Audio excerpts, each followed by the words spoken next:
Hello friends, Radhe Radhe. तो आज गुरु पूर्णिमा है। हम आपको, आपके गुरुओं को, हमारे गुरु को हैप्पी गुरु पूर्णिमा और है गुरु पूर्णिमा की आप सभी को हार्दिक शुभकामनाएं। तो आज मैं गुरु पूर्णिमा के द्वारा भागवत की एक कहानी सुनाने जा रही हूँ। उसको आप लोग सुनना और हमें सपोर्ट करना। तो एक बार की बात है, दो बहनें थीं और उनके माता पिता थे फैमिली वाले।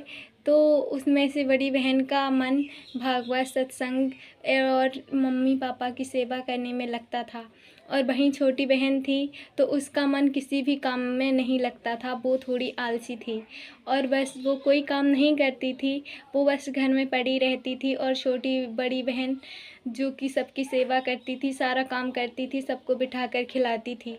तो ऐसे देखते ही देखते दोनों बहनें बड़ी हो गईं और कहा कि अब इनकी शादी करना है। उनके मम्मी पापा, भैया भाभी बोले कि अब तो ये बड़ी हो गई हैं, इनकी शादी करनी है।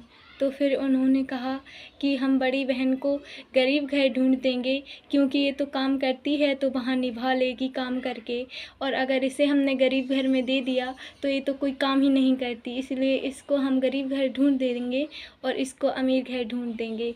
तो इसीलिए ये वहाँ पर अमीर घर होगा तो हमारी बदनामी भी नहीं होगी कि ये काम नहीं करती, और हमारी इज्जत भी बची रहेगी। वहाँ नौकर चाकर होंगे तो खुद ब खुद ही काम कर लेंगे, इसीलिए इसको काम करने अमीर घर में दे देंगे और इसको गरीब घर में दे देंगे, क्योंकि ये आलसी नहीं है, ये काम करती है। तो इत्तेफाक से वैसा ही हुआ।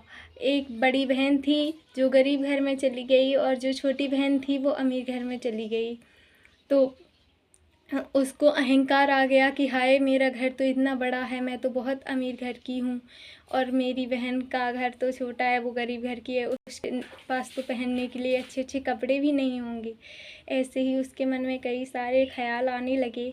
तो एक ही गांव में दोनों बहनों की शादी कर दी, और एक बहन थी अमीर और एक बहन थी गरीब। तो उसने सोचा क्यों ना हम अपने घर में आज सत्संग करा लें।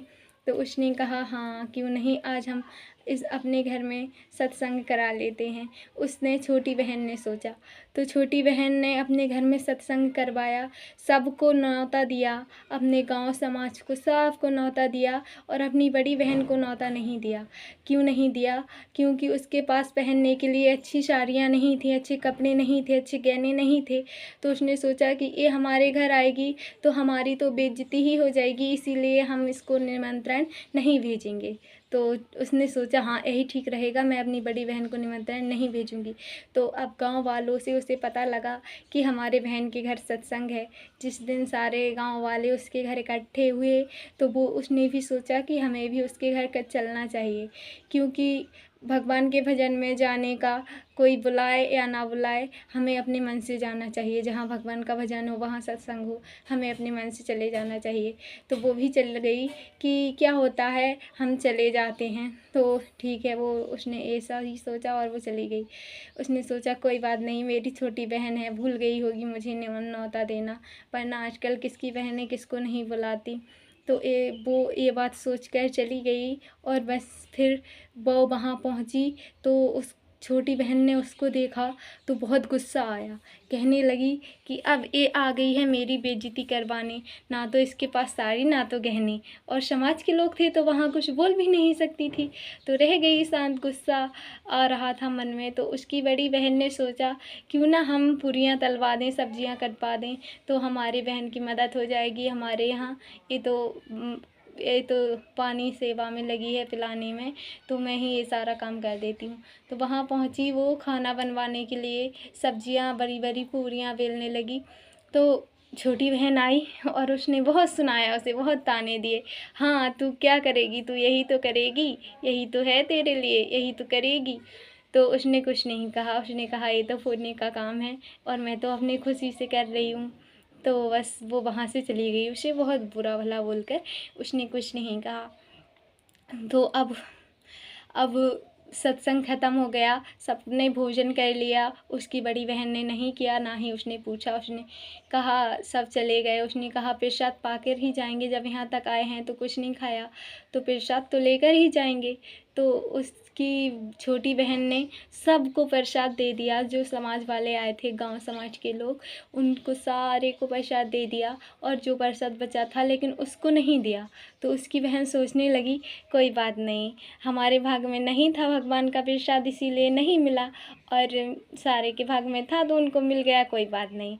तो फिर सोचने लगी कि अब मैं अपने घर जाकर अपने बच्चों को क्या जवाब दूंगी कि मम्मी मौसी के यहाँ गई थी तो कुछ ले आई नहीं, तो अब मैं क्या करूं।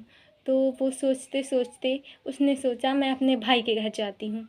तो वो अपने मायके की ओर निकल पड़ी। तो वहीं चलते चलते आगे तुलसी मैया मिली, तुलसी का पौधा लगा था, वहाँ पर एक बूढ़ी माँ बैठी थी।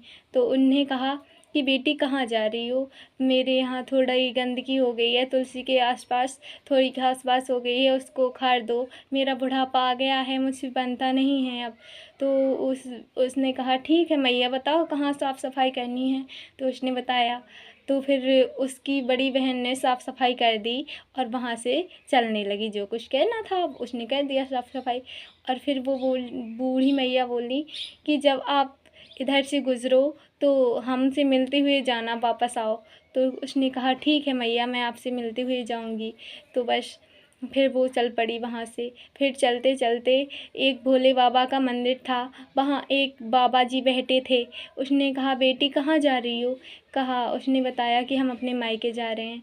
तो उन्होंने कहा कि हमारे मंदिर पे थोड़ी कचरा हो गया है, जो लोग आते हैं नारियल वारियल फोड़ते हैं तो थोड़ा कचरा हो गया है, अब मैं हो गया हूँ बूढ़ा तो मुझ पे बनता नहीं है, तो तुम इसको साफ़ कर दो। तो उसने कहा ठीक है मैं साफ़ कर दूँगी। उसने झाड़ू पोंछा जो भी उसको करना था उसने वहाँ किया, और बाबा जी भी यही बोले कि बेटा जब वापस आओ तो मुझसे मिलते हुए जाना।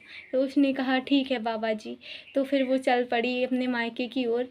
फिर आगे चलते चलते नदी मिली और वहाँ पर एक बूढ़ी माँ बैठी थी।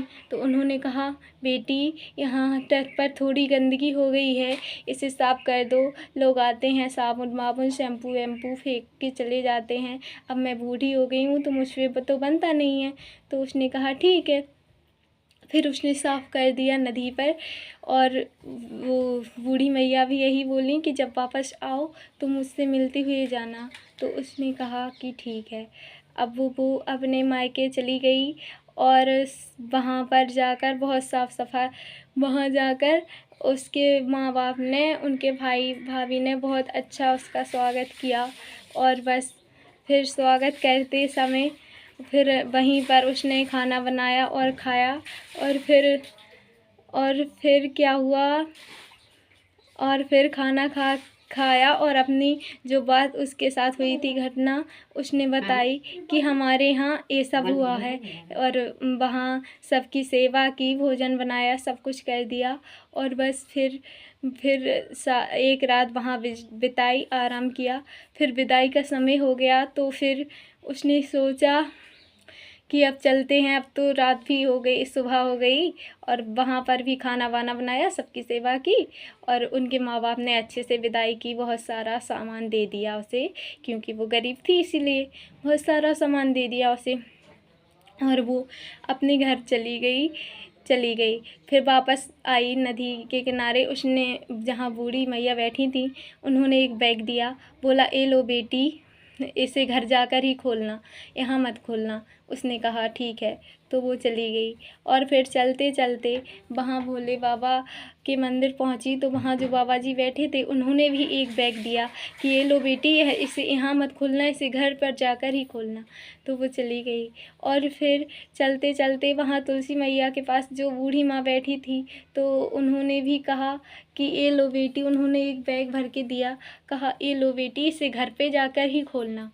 तो उसने कहा हाँ ठीक है। तो वो घर पे गई और उसे वो उसने बैग खोले तो उसमें खाने पीने का सामान, हीरे मोती गहना और ऐसे थे कि जो कभी ख़त्म ही ना हो। सारे तीनों बैगों में जो कुछ उन्होंने दिया था वो ऐसा था कि एक बार बस रख जाए फिर कभी ख़त्म नहीं होगा। और वो जो तुलसी मैया के पास जो बूढ़ी माँ बैठी थी वो कोई और नहीं थी, वो तुलसी माँ थी। और जो भोले बाबा के मंदिर में वो बाबा जी बैठे थे वो कोई और नहीं थे, थे वो भोले बाबा ही थे। और जो गंगा मैया के पास जो बूढ़ी माँ बैठी थी नदी के पास, वो कोई और नहीं थी, वो गंगा मैया थी। और तो वो भी अच्छे से रहने लगी महारानियों की तरह। तो उसने सोचा क्यों नहीं हम भी अपने घर पे कुछ सत्संग रखवा लें। तो उसने कहा ठीक है, अब तो हम भी अपने घर पे सत्संग रखवा सकते हैं। तो वो भी अच्छे से रहने लगी और उसने सत्संग किया तो सबको न्योता दिया, अपनी बहन को भी उसने न्योता दिया। उसने नहीं कि सोचा कि उसने मुझे नहीं दिया था, तो उसने अपनी बहन को भी न्योता दिया। और उसकी बहन आई और वो वहाँ से निकलते आ रही थी, उसकी बड़ी बहन। तो वो तो देखकर हक्की बक्की ही रह गई। वो तो ये सोच कर आई थी कि चलो देखें तो ये क्या सत्संग करवा रही है, इसके पास ना पैसा ना कुछ, ये किससे सत्संग करवाएगी। तो आई और उससे बोली, ए बता कि तू कहाँ से लाई है इतना सब, कहीं चोरी वोरी तो नहीं कर लाई। तो उसने कहा, जैसी अब तुम्हारी सोच बहन, पर मेरे साथ ऐसा ऐसा हुआ। तभी कहते हैं कि लक्ष्मी पर कभी घमंड नहीं करना चाहिए, क्योंकि लक्ष्मी चलती फिरती होती है, वो किसी के पास ठहरती नहीं है। पैसा किसी के पास ठहरता नहीं है। आज आया और तुमने अहंकार किया तो वो कल चला जाएगा। इसीलिए अहंकार मत करना और हमारी आगे बढ़ने में मदद करना। और मुझे भागवत गीता पसंद है तो मेरा उसमें सपोर्ट करना और मेरी कहानी ज़रूर सुनना। थोड़ी बड़ी है मगर दिल से सुनना तो आपको बहुत कुछ सीख मिलेगी। इसीलिए कभी घमंड मत करना और अच्छी संगति में रहना तो अच्छा असर होगा, क्योंकि लोग हमारा देहातीपन और हमारा जाहिलापन नहीं देखते हैं। लोग हमारे संस्कार और अच्छी इंसानियत देखते हैं हम में। इसीलिए हमारी कहानी को ज़रूर सुनना। धन्यवाद। आप सभी को गुरु पूर्णिमा की हार्दिक शुभकामनाएं। राधे राधे।